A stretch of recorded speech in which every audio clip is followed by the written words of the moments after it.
Melayu dianggap murahan. Di Malaysia, orang Melayu pun ingin jadi orang putih. Okey, ini memang sangat-sangat sensitif ya guys. Bahasa Melayu itu sebagai bahasa murahan, bahasa yang tak ada standard, yang hanya boleh digunakan di Malaysia saja.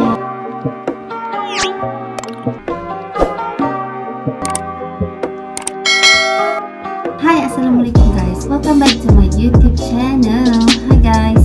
Seperti biasa, buat kalian semua yang menonton video reaction Nora ini, Nora akan sentiasa mendoakan untuk kalian semua agar sentiasa diberikan kesihatan tubuh badan yang sihat dan sentiasa dipermudahkan segala urusan kehidupan seharian kita, insya-Allah. Okey.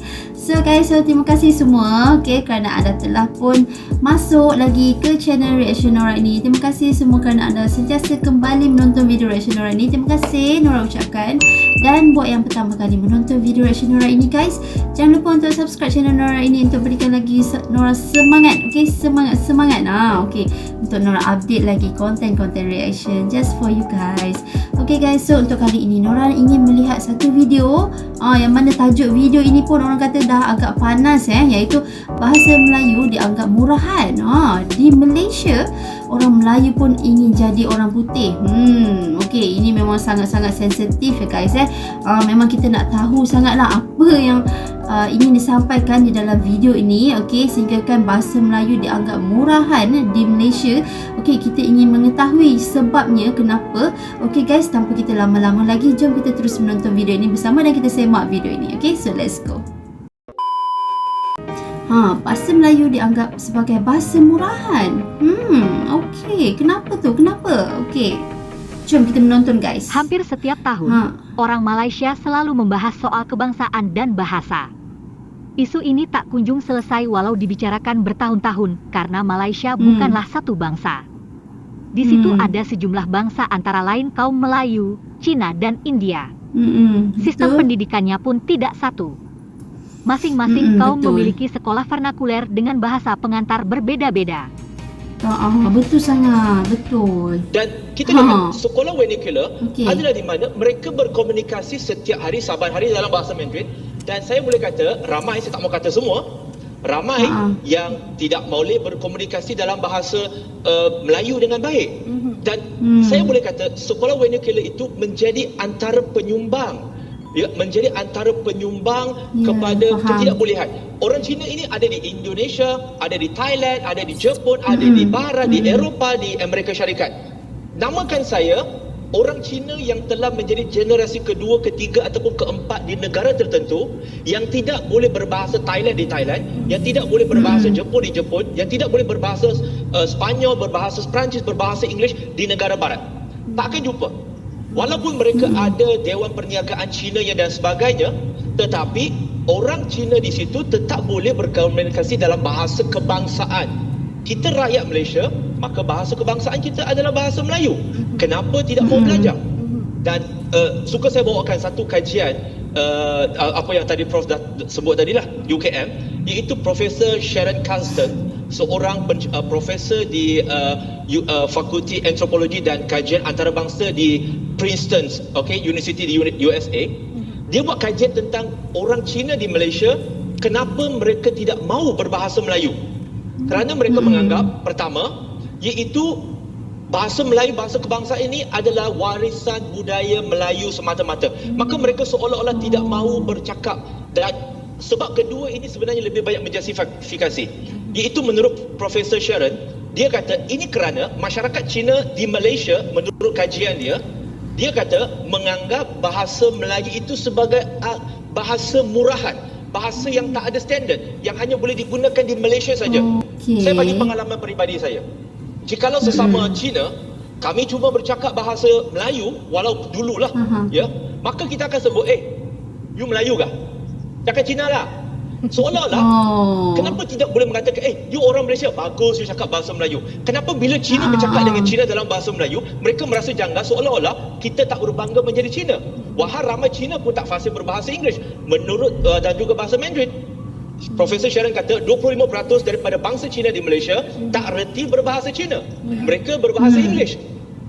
Bahasa Melayu pun tak fasih, bahasa Cina pun tak fasih. Mereka ni macam mana?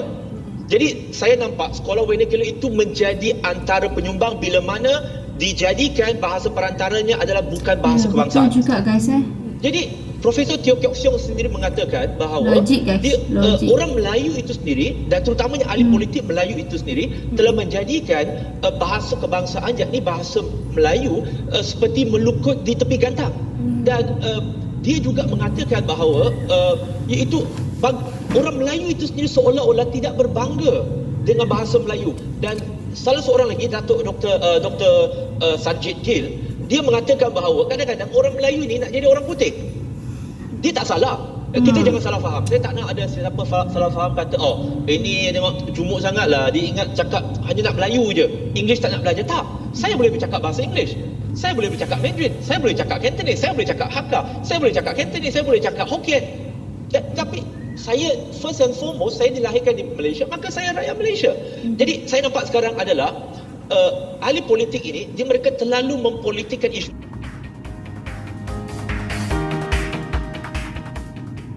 Kerana dengar tu guys, sangat bahasa menjadi bahasa kebangsaan. Saya tanya, apa bangsa Malaysia? Itu soalan saya. Kalau di Jerman bila kata negara atau bangsa Jerman, berbahasa Jerman. Di Jepun berbahasa Jepun. Di Malaysia adakah kita negara Malaysia? Ada, tapi bangsa Malaysia. Kita masih idamkan bangsa Malaysia itu. Mengapa kita masih idamkan bangsa Malaysia itu? Kerana kita masih lagi wujud dalam kotak-kotak yang berbeza yang dipisahkan oleh bahasa. Dipisahkan. Saya bila sebut Indonesia ni saya risau sikit kerana kita selalu membandingkan dengan Indonesia tanpa mengetahui sejarahnya, terutamanya sejarah bahasa. Indonesia mengamalkan asimilasi. Semua orang mesti ikut satu sekolah. Tak ada sekolah Cina, tak ada sekolah. Jadi dia tak ada sekolah vernacular. Jadi daripada kanak-kanak dah belajar bahasa Melayu, berbahasa Melayu, berbahasa Indonesia. Jadi sampai sekarang semuanya berbahasa Indonesia. Tetapi Malaysia tidak memilih jalan asimilasi. Malaysia memilih jalan integrasi, di mana kita bersetuju untuk bersetuju dalam separuh hal, setuju untuk tidak bersetuju dalam banyak hal. Jadi dalam bahasa ini masih lagi ada pertentangan, contestation mengenai bahasa kerana perpaduan berasaskan integrasi berbeza dari perpaduan asimilasi. Jepun asimilasi, Indonesia asimilasi. Malaysia tidak. Malaysia integrasi, di mana kekuatan setiap kaum tu walau kecil mana pun dipertahankan. Menjelmanya sekolah vernacular itu adalah kerana ini masing-masing mempertahankan bahasa dan kedudukan. Yang lebih memberatkan ini ialah kerana bilangan peribumi ini ataupun bumi putera ini pun tak sampai hanya 60%. Masuk Sarawak, Sabah lain lagi. Jadi ternyata kekuatan pengamal bahasa ini tidak seperti yang berlaku di Indonesia atau di Jepun pada pandangan saya. Jadi oleh itu ada pemisahan sejarah dalam konteks ini. Saya pendidikan itu kita terima. Tidak ada kerajaan Malaysia setakat ini yang berani ingin memansuhkan sekolah vernacular. Saya rasa itu cabaran yang paling besar. Boleh cakap macam-macam, cuba mansuhkan, tengok apa jadi. Apa kesan dia? Ini yang saya kata. Cakap dia senang, tapi laksana tidak. Jadi pada saya seronoklah ada wacana di sini kan. Tapi saya tahu banyak wacana ini habis di sini. Okay guys, so itu dia yang penjelasan yang kita dengar tadi. Okay, yang itu antara sebab kenapa bahasa Melayu dianggap murahan di Malaysia tadi kan, isu dia yang diperkatakan. Okay, dan orang Melayu pun nak jadi orang putih. Okay, salah satunya kenapa bahasa Melayu ni di Malaysia tidak diterapkan buat satu rakyat Malaysia adalah kerana kalau kita dengar tadi di dalam video itu ada disebutkan bahawa adanya sekolah vernacular so di mana sekolah vernacular ini diadakan khas mengikut satu-satu kaum contohnya sekolah ni untuk bangsa Cina sahaja, dan ini pula sekolah yang ini ditubuhkan khas untuk bangsa India, orang Tamil, orang India dan sebagainya untuk sekolah di situ. Jadi bahasa India, bahasa Tamil, okey, bahasa Cina semua belajar di sekolah-sekolah yang telah ditetapkan, okey, mengikut orang kata tu bangsa sendiri. Okey, itulah yang dirasakan oleh profesor itu sendiri dan juga perkongsian daripada Firdaus Wong itu sendiri. Okey, di dalam video itu mengatakan sebegitu yang sekolah vernakular ini adalah salah satu penyebab utama kenapa bahasa Melayu itu sukar untuk diamalkan atau itulah antara salah satu sebabnya kerana adanya sekolah vernakular ini. Okey, sekolah semua asing. Sebab itulah susah sikit kan. Okey, orang Melayu Malaysia ni pun lebih cenderung untuk menggunakan bahasa Inggeris dalam orang kata tu percakapan seharian mereka. Okey, sesama dengan bangsa-bangsa yang lain. Jadi disebabkan itulah bahasa Melayu di Malaysia ini kurang diguna pakai oleh setiap rakyat Malaysia. Okey guys, dan di sini lagi kita melihat yang berbeza dengan Indonesia guys, di mana Indonesia bagi orang memang sangat-sangat special, istimewa lah kot kan, kerana ia membuat satu sistem yang mana bahasa Indonesia ini seharusnya dan wajib untuk dipakai semua oleh rakyat Indonesia, dalam mana setiap percakapan harus menggunakan bahasa Indonesia.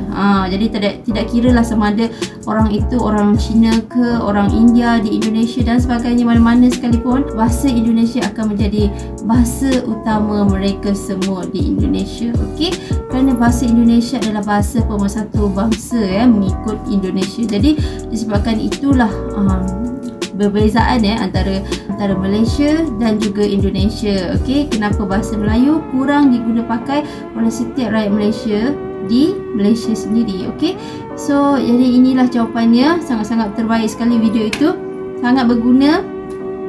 Okey, dan diharapkan kalian semua yang menonton pun mendapat info juga, mendapat sedikit sebanyak info. Okey, dan terima kasih semua kerana anda telah menonton video reaction Nora ini sehingga habis. Okey, dan thank you so much dan menonton. Jangan lupa seperti biasa, sentiasa support Nora. Okey, dukung channel Nora ini dengan subscribe channel Nora ini, like video ini dan jangan lupa untuk komen sekali di bawah kerana Nora nak baca komen-komen kalian semua. Okey, so Nora rasa sampai sini saja videonya dan berjumpa kita di next video reaction yang akan datang. So assalamualaikum semua, bye bye.